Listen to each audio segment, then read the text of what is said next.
friends, and thank you for joining us for another episode of Fort Worth Roots. You can find Fort Worth Roots on all of your favorite streaming services under Fort Worth Roots. It's the same on social media, Facebook, Instagram, TikTok, YouTube. Just look for Fort Worth Roots. You can find all of our information on our wonderful sponsors at the end of this episode and more information on upcoming events. Real quick, we do want to highlight one of our sponsors, Roofing Solutions by Darren Hauk. You can get them at roofingsolutionshauk.com or 817-882-6520, commercial or residential. And if you look into their stats, don't take it from a podcast or look into it yourself. Any platform you look for these guys on, you're going to see a 5-star review. They have a great reputation. It's because they take pride in their work. Here in North Texas, roofs, they get beat up. But you got a solution. And just by listening to the Fort Worth Roots podcast, if you will tell them that you heard about it on this show, they will give you 50% off a roofing tune-up. Phone number is 817-882-6520, and that will be in the show notes. Guys, we are 3 weeks out now from the September 23rd event happening at Pouring Glory, benefiting Cook Children's Hospital. And we want you to be there. We've got 4 bands on stage. Itchy Richie and the Burning Sensations, Late to the Station, Cassandra May Lawrence, and Jaybirds. We're going to have a vendor market there for you. And at the door, we're going to have grab bags and goodies, all sorts of free stuff. And if this plan comes together, you'll also be given a raffle ticket. And one of the prizes that we got, and I believe we're going to have 20 or more of these, but it was a big hit last year. They're 20-ounce tumblers.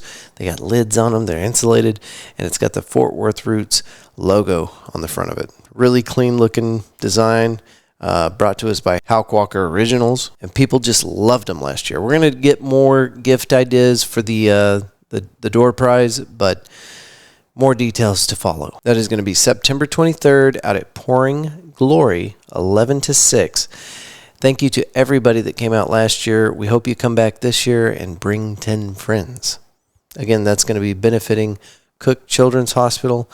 And we've got a lot of other cool things that we're going to be doing this year. Today's episode is with a very talented Fort Worth author. He has been recognized and awarded so many times. We've had him on previously to talk about another book. Today we're going to be talking about Barry and the Vampire in the Rosedale Encounters. We'll have all of his information in the show notes. We'll have all of today's guest information in the show notes. Make sure to check that out. And we hope to see you September 23rd. Again, that's in 3 weeks at Pouring Glory, 11 to 6. Give it up for my friend, Mr. Darrell Bartell. And let's start the show.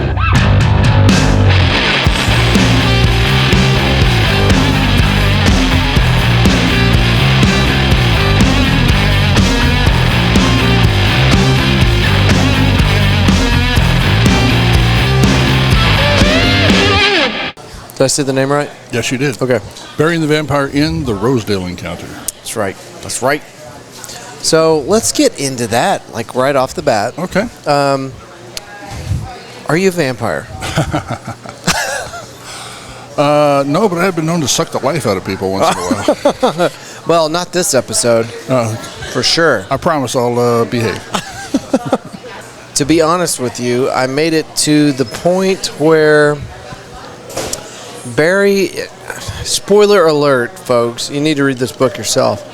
But Barry was working with, I cannot remember the lady's name, the girl that he was following through the entire Casey book. So he's with Casey, and he starts working alongside the sister. Mm-hmm. And they get past the church folk. And the investigation continues. Casey has completely disappeared. And then I took a trip out to Big Bend. And I have not been able to pick up the book yet since then. But the first 3/4 of the book had me so locked in and engaged. And I don't know that I would have walked into a bookstore and picked up that book. But I know the author. That's a good thing. And that's not a knock on the book or the, illustrations on the front. I'm not saying that. I don't know that was my cup of tea, but after reading the first chapter, I was hooked. It was a very well written story. Well, thank you. And it held my engagement when I might not be your typical audience. So, well, it's there for everybody. Yeah. Not just young adults, but I mean, for people who, just looking for something different. To be clear, I was trying to aim for a compliment. I really like that story. Well, thank you. And I would wish you. I'm looking forward to when you finish it. Yeah, so I've got a stack of books from local authors, and yours is on top. And I have done such a bad job of reading lately. That's okay. I mean, you're a busy guy. Well, we all are, so it's a terrible argument. Thank y'all for coming. Love you. Oh, wait, introduce me to these people. This is Robin. Robin? Hi, I'm Darrell. Nice to meet you. Nice to meet you. Here, what were you going to tell me? I can hear you better on this.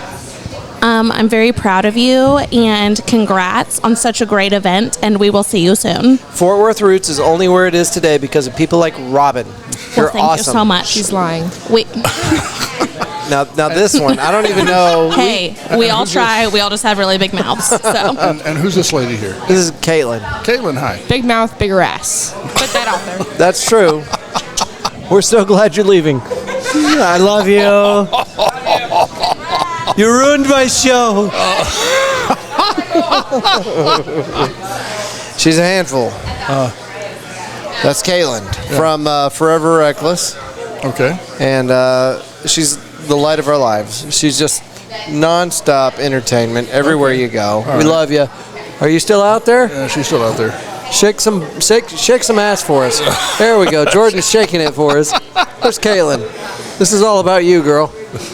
Shake it. Shake it.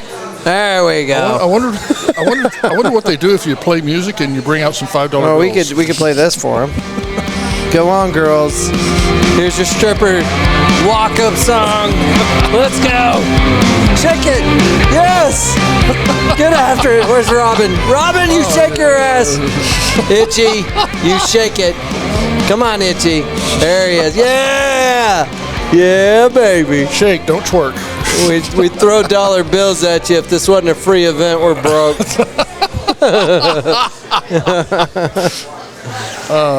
And that's the kind of party we throw. Sweet. Right there. Yeah. Took all but 3 minutes. Do you remember what episode we had you on? I want to say it was 116, 10-5. Okay. Yeah. That book right there, and no shade on Barry and the Vampire, I ran through that so fast because my ADD really locked into the short story format. Good. And I was able to just knock that out in like 2 or 3 days.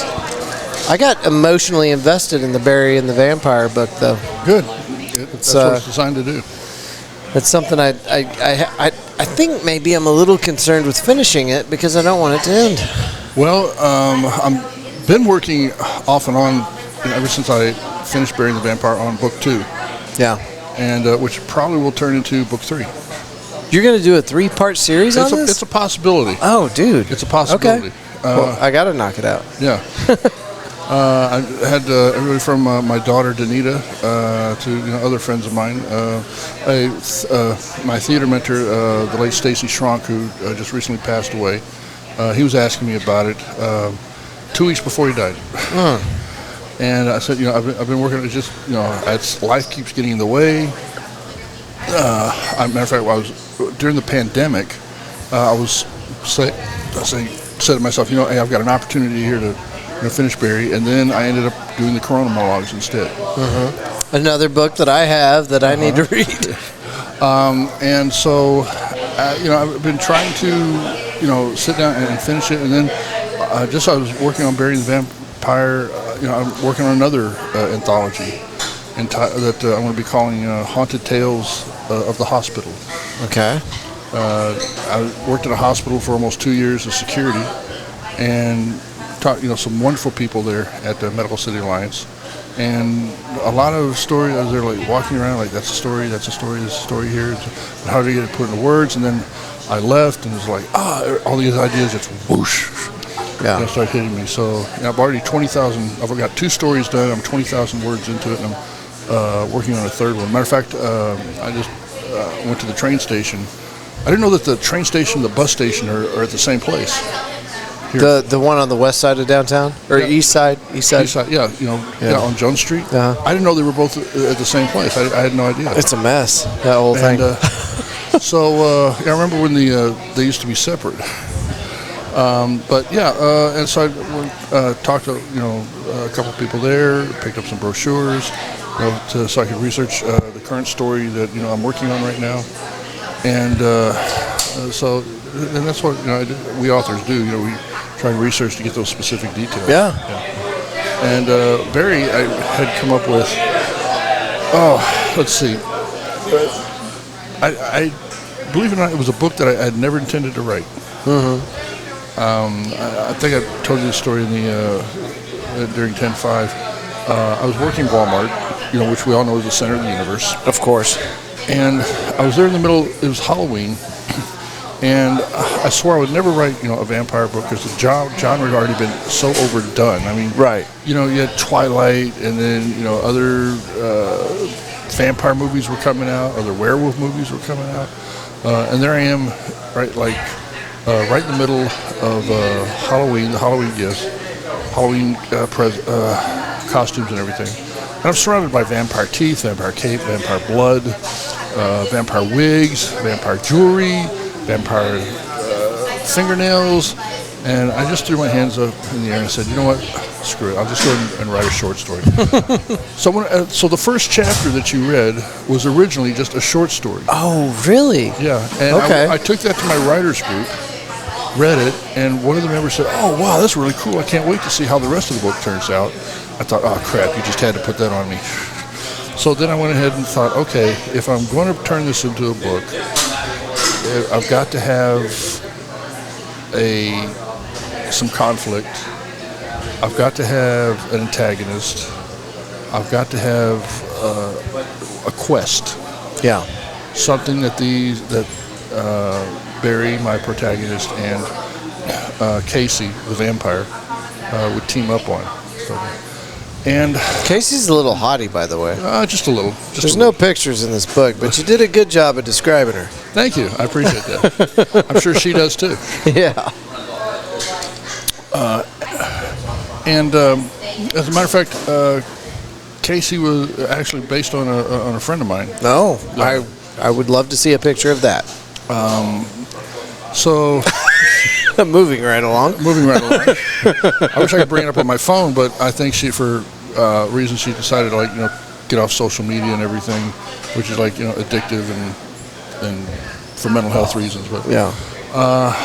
Anyway, so I had to, as I may have told you, back in the day I used to, and I still do from time to time, I got involved with helping law enforcement and medical examiners providing leads for their John Doe and Jane Doe cases. Okay. In what capacity? What do you mean by capacity? What did you do to help with that? As a volunteer. Oh, okay. All right. So like just search? Or? Yeah, search. Okay. And my specialty was trying to match up John Does and Jane Does with wanted fugitives. Oh, okay.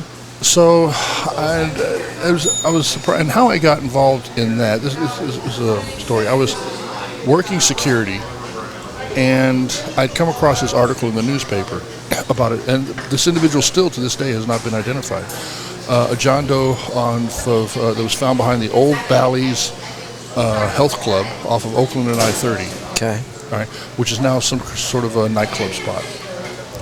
And facial reconstruction was done. I thought, he's, no problem about it. No question about it. He's going to get solved. Somebody's going to come forward and identify him. Well, fast forward a few years later, after having gotten my master's degree in theater and having overcome cancer, chemotherapy,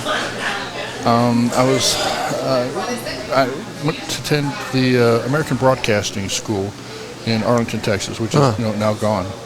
And I needed a format for my radio show. So I figured I'd do something along the lines of America's Most Wanted. Okay. And would feature unidentified victims, missing children, and wanted fugitives.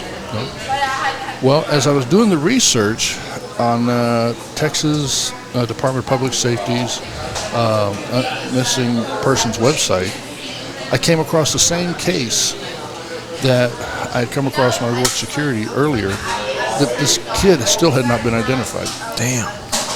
So I was just completely and totally shocked to figure out how could, how could somebody, it's a question that law enforcement that constantly asks and there's no answer to. How do you find somebody who hasn't been reported missing? When they haven't been reported,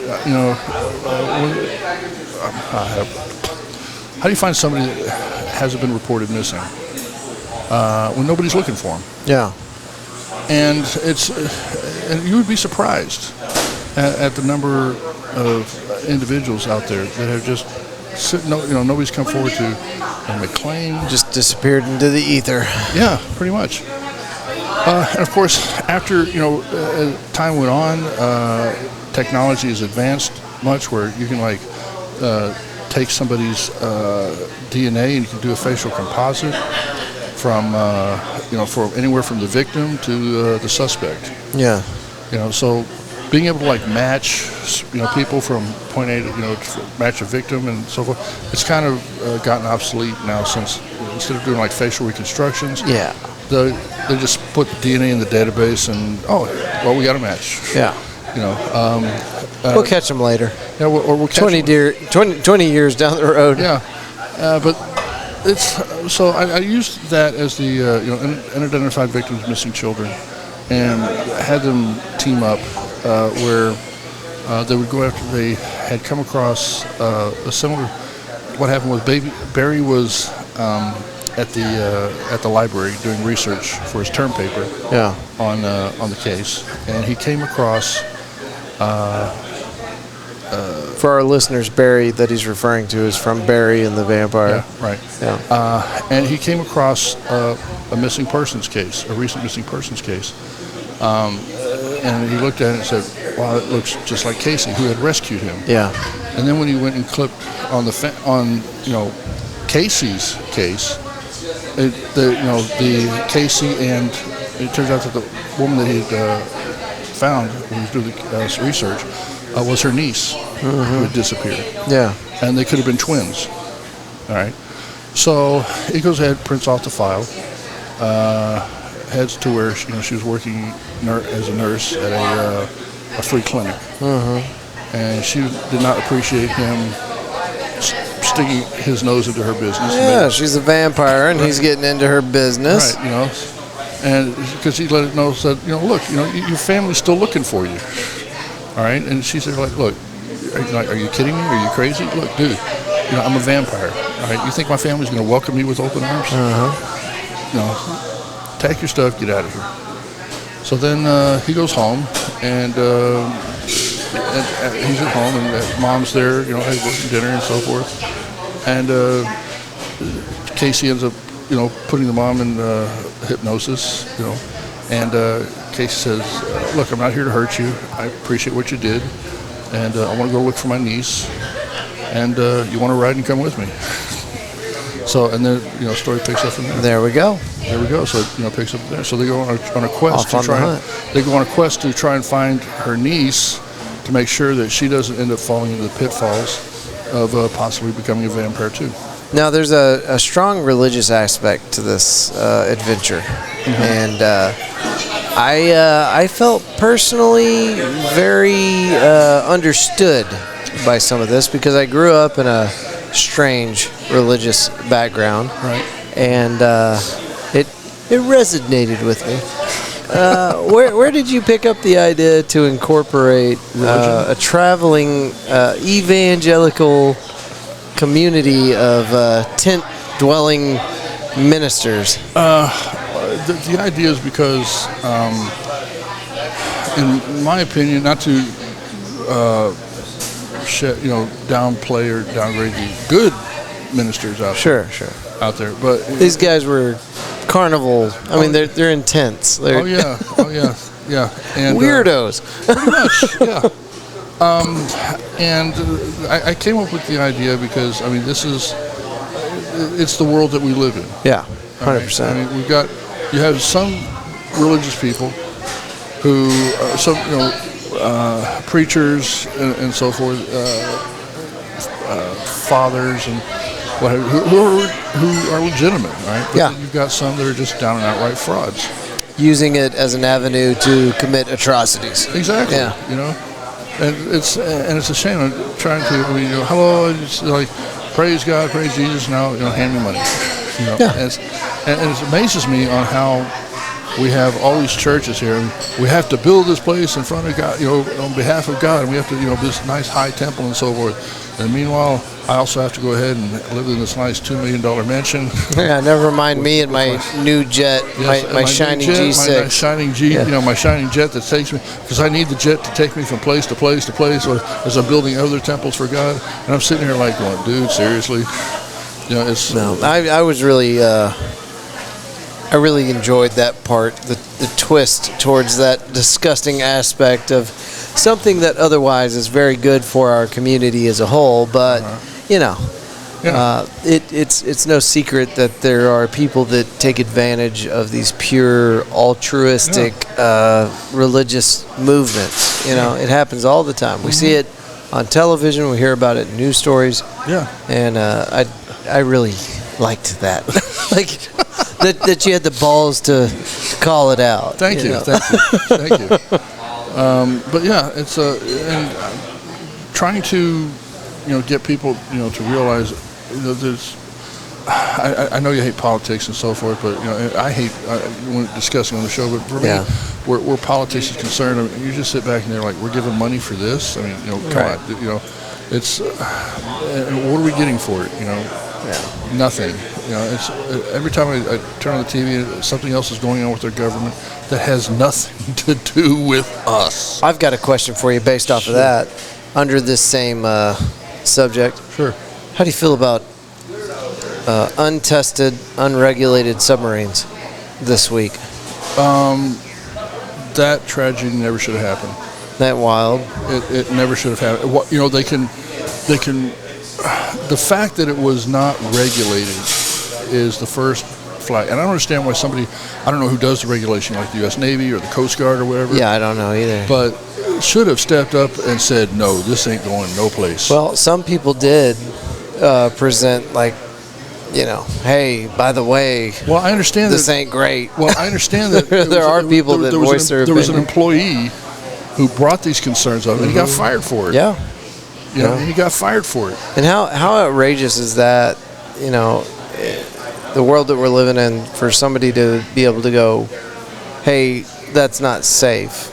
And then someone go, well, you don't work here anymore, so I guess it doesn't matter. No, exactly. It's a tragedy that never should have happened. I mean, I like, to go ahead and explore the unknown, and I wouldn't mind, taking a trip down the Titanic, but I want to come back. Yeah, it would need to be. It needs to be round trip. It needs to be safe. Yeah, round trip. That's a good way to put it. I want it to be a round trip, Yeah. And for what happened, for what the CEO and anybody that had anything to do with that, should have known that this was going to be a problem, and they ignored it for the sake of money, for the sake of safety, and here we are. Yeah. And here we are. How do you feel about, do you have a TikTok account? No, I don't. Well, I don't know if it was as rampant on Instagram or Facebook, but on TikTok, a social media platform, the slew of comical memes that were dropped on TikTok was insane. It was just crazy. People within, I don't know, an hour of finding out that sub was missing, people were posting just all the comical stuff and so much comical shit. Oh yeah, and I couldn't. And to me, and I laughed at it too. I thought there was a lot of really funny shit. Yeah. But it's like, wow, where are we as a society whenever we're just like, oh, there's a submarine missing with 5 lives inside of it. Yeah. Let me make all these jokes about it. I saw a big, huge butane tank, and somebody said, "Hey, heading down to the bottom of Lake Michigan, come on down for $100." I'm sitting here going, man, this is, and it just kept getting worse. And then a friend of mine over in Georgia that I went to the military with, he posted this picture of a sub being grabbed by Godzilla, which looked like, Godzilla was getting off on the sub, if you know what I mean. And I'm sitting there like, this is so wrong. This is so God. wrong. Please, and I'll just keep, going on, and more of me is like, folks. It's wild. Can we show some respect here? So for me, I immediately I did a call back individually on the 10-year anniversary of 9/11. Mainstream media networks. I mean, on television. And I can't remember who it was, but somebody made a 9/11 joke. And it was, to the day, a decade after 9/11.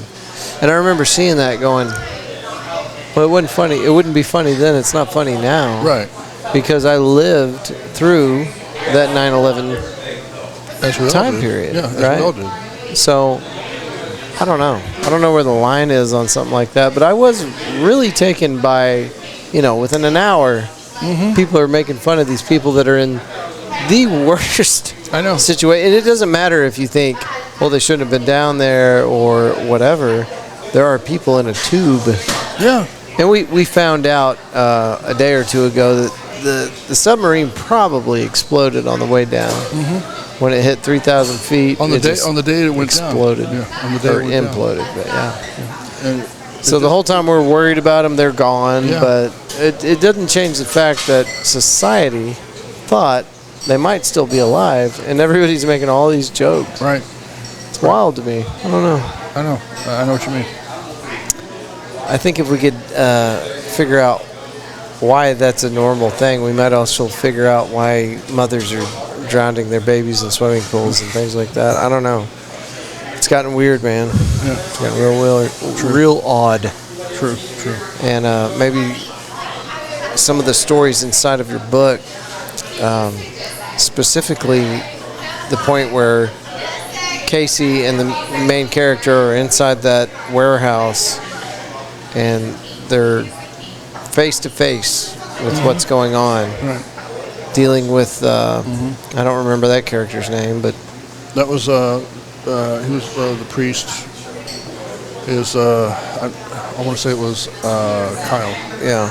And it was very graphic, very disturbing, but seems like totally normal these days, right? I mean, that's the society that I think that we live in, because we don't hear about it, we don't see about it. Where we have pedophiles out there who are literally torturing children, and I wanted to get that graphic into it to make people aware of what's going on out there behind the scenes. That's if you got a nice life, if it's like the Waltons or so, then you're back in the 70s, or the nice family shows that you got going on today, like Sheldon or Young Sheldon.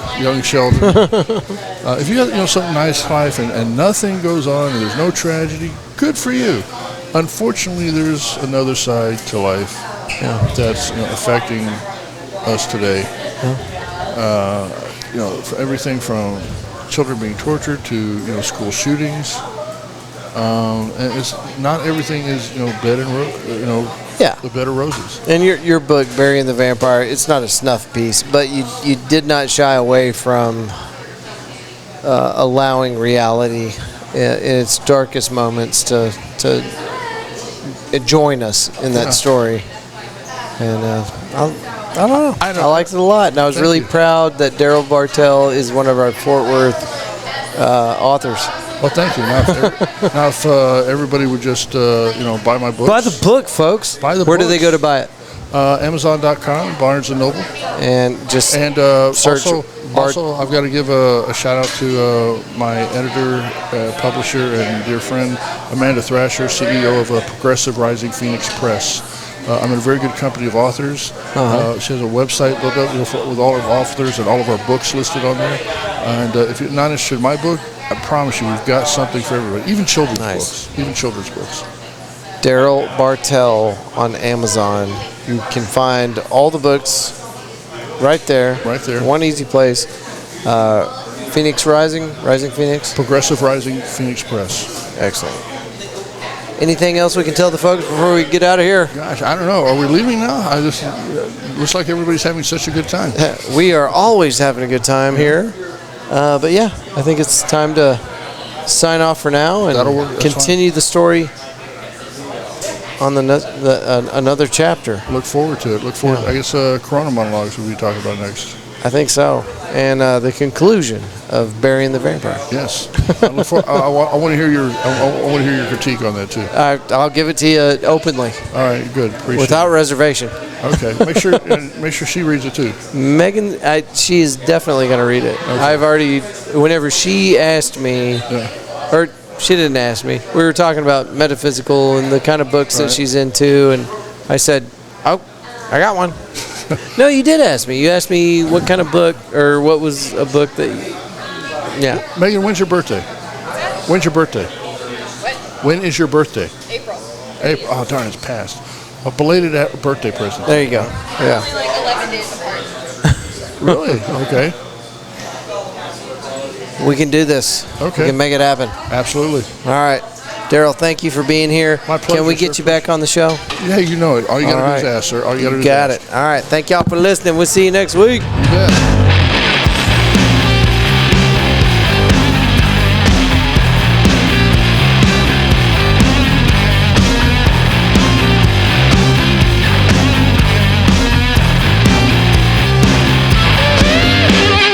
A huge thank you to today's guest. Thank you for coming out to this mixer event and recording with us. We're going to do more of these in the future. We invite the entire DFW community out to these mixers. Give them the opportunity to meet other people, sit down and record with us, talk about what their project's been up to, or what they've been up to with their projects, and maybe a little bit about their business or their show or whatever else. It's a mixer. Figure it out. Whatever you want to do. But thank y'all sincerely. We had a lot of people show up for this, and it was one of those things that we were trying to test this out and just see if it was something people would want to do. And we got our answer. We had a whole bunch of folks show up. A lot of cool cats and kittens. So anyway, we're going to do it again. This time we're going to do it at McFly's Pub. Nothing's been set up yet. Still got to talk to Casey over there. If you do go to McFly's Pub, tell Casey you heard about him on the show. That I don't mean like that's the first time you went in there and it's because of me that you went in there.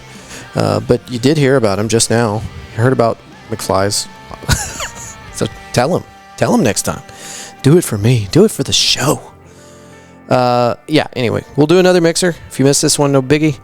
We'll keep doing them as long as you guys keep showing up for them. So anyway, thanks everybody that came out. All right, September 23rd out at Pouring Glory, we are going to be doing the big show, the big event. We did it last year. We're doing it again. Last year we had 250 people show up. Whenever at best count, it was at least that many. We want to try to double that this year, and this is why you need to come out this year. 4 bands. We're going to have Itchy Richie and the Burning Sensation, Cassandra May Laurence, Late to the Station, and Jaybirds, all playing for you. Oh, by the way, did I mention this has been paid for? Your admission has already been covered by our wonderful sponsors, who we'll talk about here in just a minute. There's going to be a vendor market, special food menu that Scott's putting together out there at Pouring Glory. It's going to be a great day. Last year was so much fun. It really legitimately was just a big old party, and we had a great time. So we'd love for you to come out this year. Help us support Cook Children's Hospital. Help us celebrate another year of podcasting, and just get to see a bunch of awesome people. There's going to be another award show. There was an award show last year where we congratulated a bunch of podcasters. We've got some more interesting award categories this year. So you're not going to want to miss this. You might even be getting an award. If you're listening to this, you might very well be one of the people that's getting an award. So anyway, yeah, September 23rd, starts at 11, goes until 6. And more details will be on the Facebook event. It gives me the option to post stuff as we update information.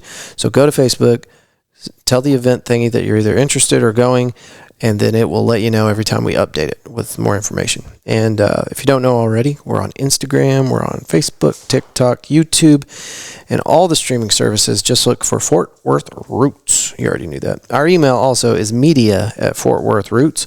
All this information will be in the show notes, so you don't have to be taking notes. Speaking of not taking notes, sponsor time. Go check out our friends at Cowtown Nutrition. They're located at 5430 River Oaks Blvd. They offer a healthy alternative to that compulsory fast food craving.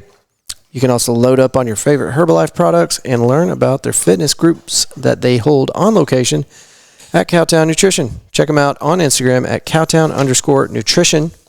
Pouring Glory, where the big event's going to be at 1001 Bryan Avenue, Fort Worth, Texas, just off South Main Street.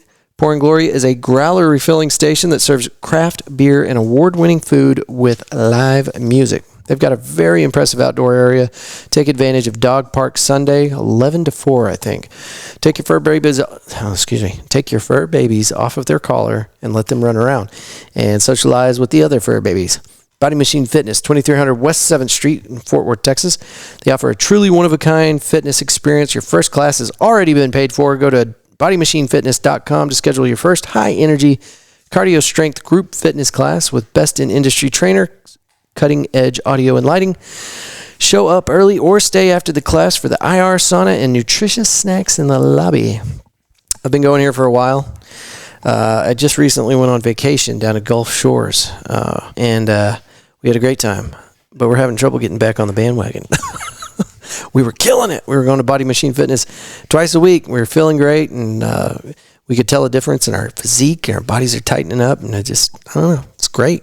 And it's not miserable. I've done classes. I've been to the gym. I've been doing this my whole life, and it's not always fun. But Body Machine Fitness, they keep it very energetic, very fun, and it's a good energy as people know what they're doing. So anyway, like I said in the little read there, your first class is paid for. You just go to bodymachinefitness.com, click on the tab, schedule your first high energy cardio strength group fitness class, and you pick a date and time that works for you. And then if you want us to go with you, there's two of us now here at the Fort Worth Roots Body Machine Fitness workout club that I just made up. Anyway, we will go with you. Hit me up, media@fortworthroots.com, and just tell me what you're planning on doing, and we'll work out a day to go with you. McFly's Pub, 6104 LTJG, Barnett Road, Fort Worth, Texas. Just put it in your navigation. McFly's Pub. It's a 1980s Back to the Future themed bar with a very impressive outdoor area, fire pit. You can hang out with your buddies. You can bring some friends for pool, dart, cornhole, jumbo, Jenga. You can catch a live show. Every Tuesday, Tommy Luke's out there doing an open mic night. That's always fun to do. And if you run into Casey, the owner there, tell him you heard about McFly's on the Fort Worth Roots podcast. Will he give you something for it? I don't know. Probably not. But he'll be like, oh, cool. I listen to that show too. Wood Post Metalworks. Wood Post Metalworks, you can get 10% off using offer code podcast817. They specialize in metal signs with or without LED backlighting, fencing gate repair or installation, light steel fabrication, industrial plasma cutting, and more. Houkwalker Originals, you can go to houkwalker.com. They offer a huge variety of unique and personalized gifts, also laser engraving to customize just about anything you can think of. Again, that's houkwalker.com. And those two right there, if you got an anniversary, birthday, Christmas, whatever, you got something coming up where you need to buy somebody a unique, thoughtful gift, holler at these people. Tell them what your idea is, and they'll make it for you. Houck Walker Originals is really good about taking an item and customizing it for you. Wood Post Metalworks is really excellent at taking an idea and then making it out of steel. So there's some options for you. All right, Roofing Solutions by Darren Houck. These folks have been taking care of the Fort Worth Roots podcast for a very long time, and they can take care of you too. They'll even give you 50% off just by mentioning the Fort Worth Roots podcast for a roofing tune-up. That's when they get on your roof, they check all the pipe jacks and vents and make sure that the sealant around them is covered. They're also going to identify any other damages, and they're not up there trying to find more things to charge you with. In fact, if they find more damage than what the roofing tune-up will cover, they come down off the roof, they'll show you the pictures, and you won't owe them a thing for that roofing tune-up. They'll stop work immediately, come on down, show you the pictures, and then if you need help working through the insurance process, they got you. 817-882-6520. Get more information at roofingsolutionshauk.com. And again, this is all in the show notes. Also, you can find me posting about these people all the time on our social media pages. That's just Fort Worth Roots on all of it. All right. Who else? Who else do we need to talk about today? That's it, man. That's all of our sponsors. If you think you'd like to sponsor the show, you can hit me up, media@fortworthroots.com. I think that's it, folks. September 23rd, we would love to see you out there. Like I said, it's going to be supporting a great cause. I personally I do not have children myself, but I have friends, and some of my friends have kids, and some of my friends and their kids have had to spend some time up there at Cook Children's Hospital, and I cannot brag on these people enough. The reason that that's our charity that we decided that we wanted to work with, we just picked one, right? But there's a reason we picked this one, because I've seen what they do for the families. I've seen how hard they work to not only treat these children, but make sure that they're comfortable. They cater as much to their emotional side as they do their physical side. I'm going to get choked up if I talk about this too much, but these people are doing incredible work. And you're not necessarily supporting them. You're supporting the children and their families and making sure that can continue. These families can't always pay for the treatment that these kids get. And there's a lot of other stuff, and I'm going to try to do a social media video, just a real quick informational video from somebody up there at Cook Children's, trying to work that out. Started that process today. We'll see if we can get something sorted, but just have somebody intelligently talk about it rather than me just babbling about thoughts and feelings. So anyway, it's going to be a good day out there. September 23rd, I ordered 88-degree weather, partly cloudy with a nice 8 mile an hour, 10 mile an hour, 8 mile an hour gusting to 10 mile an hour breeze out of the north. It's going to be a great day. So come check it out, and I will keep you informed. Like I said, go to the Facebook page, click on the event for the 23rd, September 23rd, and then as more information comes out, we'll make sure that you know all about it. It's going to be a big one. Okay, that is enough talking out of me. Thank y'all so much for listening to this episode, and we will see you next week. Peace.